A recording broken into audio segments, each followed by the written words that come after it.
Bismillahirrahmanirrahim. Assalamualaikum dan salam sejahtera. Saya Cikgu Sizarina binti Yuman bertugas di SMK Kemburong Oranau. Saya mengajar mata pelajaran reka bentuk dan teknologi dan matematik. Hari ini saya akan berkongsi berkenaan dengan program yang saya jalankan, iaitu program KCKT atau Kau Cuba Kau Tahu, iaitu program meningkatkan kemahiran matematik. Sasaran bagi program ini adalah untuk meningkatkan kemahiran matematik dalam kalangan murid. Selain daripada itu, diharapkan program ini memberi impak kepada murid untuk meminati mata pelajaran matematik dan seterusnya bermotivasi untuk menguasai kemahiran matematik. Murid akan menguasai kemahiran belajar dan belajar secara sendiri dan juga secara konsisten. Murid bekerjasama dengan rakan-rakan untuk belajar dan tidak hanya bergantung kepada guru. Sepanjang saya melaksanakan program ini, satu kata kunci yang saya pegang adalah empower, yang mana kita memberikan kuasa kepada murid, kita mendayakan murid untuk menentukan corak pembelajaran mereka sendiri. Baik, kumpulan sasaran saya, sebenarnya saya telah jalankan program ini selama 2 tahun, bermula tahun 2019 sehinggalah tahun 2020.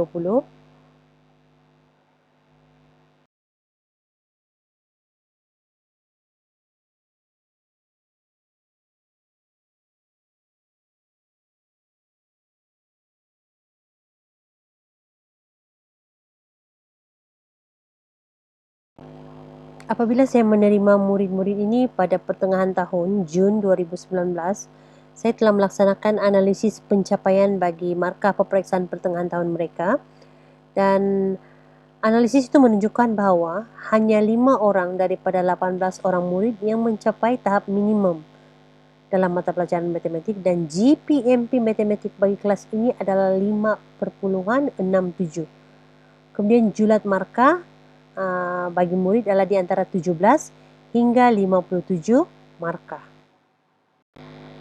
Melihat kepada keadaan tersebut, saya memikirkan untuk murid mahir matematik, murid perlu latihan berterusan. Dan saya mula bertanya, apa yang perlu saya buat supaya murid saya sentiasa melakukan latihan matematik. Dan daripada itu, terhasillah program KCKT, yang mana program ini saya jalankan pertama kali pada tahun 2019, bermula pada 27 Julai sehingga akhir Oktober 2019. Sebenarnya program ini sangat mudah, boleh dilaksanakan di semua peringkat murid, semua aras, boleh dilaksanakan untuk semua mata pelajaran. Okay, jadi kalau kita lihat bagaimana program ini berjalan, apa yang diperlukan hanyalah satu buku latihan, dan buku ini akhirnya dipanggil sebagai buku KCKT oleh murid-murid, dan mereka perlu bekerja secara berpasangan, dan saya beri kebebasan kepada murid untuk memilih pasangan masing-masing. Jadi kita lihat, pada hari pertama, murid A dan B akan menyediakan 2 soalan dalam buku KCKT mereka itu daripada tajuk yang dipersetujui. Kemudian pada hari kedua mereka akan bertukar buku dan mereka akan membuat soalan yang dibuat oleh rakan-rakan mereka, diberi oleh rakan mereka dalam buku tersebut. Setelah siap, mereka perlu menyediakan 2 pula soalan untuk diserahkan kepada kawan mereka pada keesokan harinya. Jadi pada hari ketiga dan hari seterusnya, selepas bertukar buku, mereka akan menanda soalan yang dijawab oleh rakan mereka dalam buku tersebut. Selesai menanda, mereka akan membuat pula dua soalan yang disediakan oleh rakan mereka itu, dan kemudiannya mereka pula akan menyediakan 2 soalan dalam buku tersebut, dan esoknya mereka akan bertukar lagi buku tersebut. Jadi itulah proses yang berlaku sepanjang dalam program ini. Jadi apakah peranan guru? Guru sebagai pengawal dan pembimbing. Dan saya perhatikan sepanjang proses ini berlaku, murid banyak berkomunikasi dan berbincang sesama rakan-rakan mereka.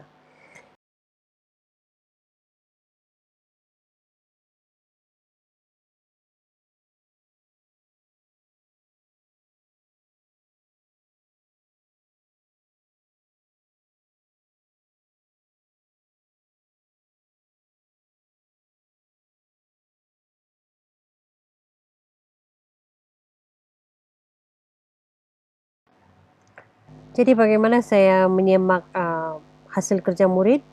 Saya menyediakan satu borang dan borang ini sebenarnya saya tampal dalam kelas dan pasangan murid yang lain akan membantu menyemak rakan-rakan mereka.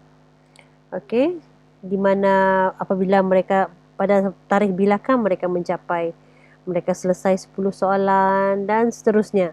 Jadi dengan ini memudahkan saya mengesan pasangan mana yang sudah mencapai 40 soalan, sudah mencapai 100 soalan dan juga 160 soalan. Dapatan program pada tahun 2019, jika kita lihat di sini, perbandingan data peperiksaan, dalam peperiksaan akhir tahun, murid sudah boleh mencapai grade B dan grade C. Yang sebelum ini, murid paling tinggi boleh mencapai grade D. Kemudian bilangan murid yang belum mencapai tahap penguasaan minimum atau grade F berkurangan sebanyak 27.77%.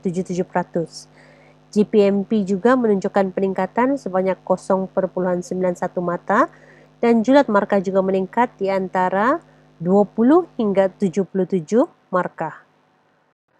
Dan ini adalah data bagi setiap murid dalam kelas 2 Rijal pada tahun 2019, iaitu sampai 18 orang murid. Dan kalau kita lihat ada murid yang sudah boleh meningkat markah melebihi 30 mata. Dan saya tidak nafikan ada murid-murid yang negatif. Dan sebenarnya murid-murid ini adalah murid-murid yang tidak melaksanakan KCKT. Dan kalau kita lihat graf perbandingan di sini, okey, yang hijau itu sebenarnya adalah keluk normal. Dalam peperiksaan pertengahan tahun kita lihat graf berwarna biru itu sangat curam, berada di sebelah grade F. Namun dalam peperiksaan akhir tahun kita sudah mula melihat trend ataupun lekuk graf itu sudah mula bergerak ke arah keluk normal, mengikuti bentuk keluk normal. Jadi saya percaya sekiranya program diteruskan, ia memberi impak kepada murid-murid. Dan ini bagi dapatan program tahun 2020. Kalau kita lihat, program ini bermula agak lewat disebabkan oleh PKP 1.0 pada tahun lepas. Jadi murid-murid ini sudah boleh mencapai grade B dan C di peperiksaan akhir tahun. Dan bilangan murid yang belum mencapai tahap penguasaan minimum juga berkurangan sebanyak 27.27%. GPMP menunjukkan peningkatan sebanyak 1.31 mata.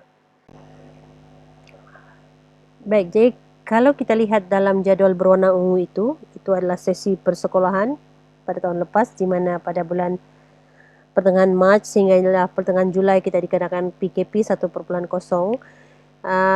Walau bagaimanapun, pada akhir tahun, peperiksaan akhir tahun, kita dapat lihat dengan jelas bahawa murid-murid ini, saya fokus kepada 5 orang murid ini yang menunjukkan pencapaian yang sangat-sangat baik. Yang mana murid A itu daripada markah 28 pada bulan Mac, pada November, murid ini sudah boleh mencapai 70 markah dan peningkatan sebanyak 42 markah. Okey, begitu juga rakan-rakan yang lain, murid-murid yang lain. Okey, dan kita boleh nampak murid daripada F sudah boleh bergerak ke D, ke B, daripada D ke C dan ke B. Dan ini graf perbandingan. Jadi kalau kita lihat sebenarnya yang warna merah itu adalah pada bulan Mac, paling belakang. Kemudian kuning itu adalah pertengahan tahun dan hijau itu adalah analisis bagi peperiksaan akhir tahun. Jadi kita nampak bagaimana pergerakan graf itu, di mana murid yang berada di grade F sudah semakin berkurangan dan keluk, kalau kita tengok corak graf itu juga sudah menghampiri keluk normal. Jadi ini menunjukkan bahawa program ini membantu murid dalam meningkatkan pencapaian matematik mereka. Jadi dapatan program rumusan bagi kedua-dua tahun ini, saya berani menyatakan bahawa program ini dapat boleh meningkatkan sekurang-kurangnya GPMP Matematik 1.0, iaitu grade purata mata pelajaran, dan boleh meningkatkan murid mencapai tahap minimum sekurang-kurangnya 26%. Baik, secara keseluruhannya, program ini bukan sahaja meningkatkan kemahiran dan juga pencapaian matematik murid-murid, malah saya sebenarnya menyokong PDPC guru, mempermudahkan guru dan membentuk kemahiran belajar secara berterusan, konsisten bagi dalam diri murid-murid, menggalakkan komunikasi rakan sebaya iaitu keperluan PAK 21, memperkasakan murid, meningkatkan minat dan motivasi, dan juga pembelajaran kendiri. Dan pembelajaran kendiri ini penting kerana sekiranya mereka dapat menentukan corak belajar mereka dalam mata pelajaran matematik, tidak mustahil mereka boleh mengaplikasikannya dalam mata pelajaran yang lain. Baik, cabaran dan penyelesaian. Cabaran utama bila ada murid yang tidak melaksanakan program ini dan menjejaskan diri mereka dan juga pasangan mereka. Jadi apa tindakan guru? Guru memujuk dan memberikan nasihat kepada murid. Sekiranya masih berterusan, pasangannya akan dipindahkan ke kumpulan lain. Jadi ada kumpulan yang mempunyai 3 orang, namun masih boleh program ini masih boleh berjalan dengan baik. Baik, ini adalah contoh hasil kerja murid. Okey, seronok bila melihat hasil kerja murid yang berwarna-warni. Okey, penuh dengan nota, lakaran. Ini juga adalah contoh hasil kerja murid pada tahun 2019. Kemudian, baik, pada tahun 2020, murid-murid kelas 1 Vega saya, selepas peperiksaan pertengahan tahun dan menyerahkan balik kertas jawapan mereka, saya meminta mereka membuat refleksi, sekiranya mereka meningkat, mengapa mereka meningkat, sekiranya mereka menurun, mengapa mereka menurun dan bagaimana untuk meningkatkan markah mereka. Jadi apa yang saya agak terkejut melihat refleksi murid-murid ini adalah bagi murid-murid yang meningkat, antara yang menjadi penyebab kepada peningkatan mereka adalah program KCKT itu sendiri. Jadi kalau kita tengok yang pertama itu, membuat latihan KCKT dan mengulang kaji pelajaran yang telah diajar di kelas. Okey, kemudian saya juga membuat KCKT yang diarahkan guru dan meningkat sebab selalu membuat KCKT. Jadi ini menunjukkan bahawa program ini memberikan impak yang positif kepada murid-murid. Okey, kemudian ini adalah maklum balas murid pada tahun 2019. Okey. Dan ini juga adalah daripada kelas 2 Rijal. Dan ini salah satu lakaran yang mereka buat dalam kelas semasa menunggu rakan-rakan lain.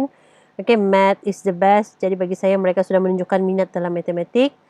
Kemudian pada tahun 2019 juga saya sempat menyampaikan anugerah Mathlead kepada murid-murid ini yang mana melebihi ataupun setelah mencapai 40 soalan. Okey. Dan rumusan bagi program ini membantu meningkatkan kemahiran matematik melalui ulang kaji yang berterusan dan dalam masa yang sama meningkatkan minat murid terhadap matematik, berfungsi sebagai program sokongan kepada PDPC di sekolah dan secara keseluruhannya memupuk kemahiran pembelajaran kendiri murid.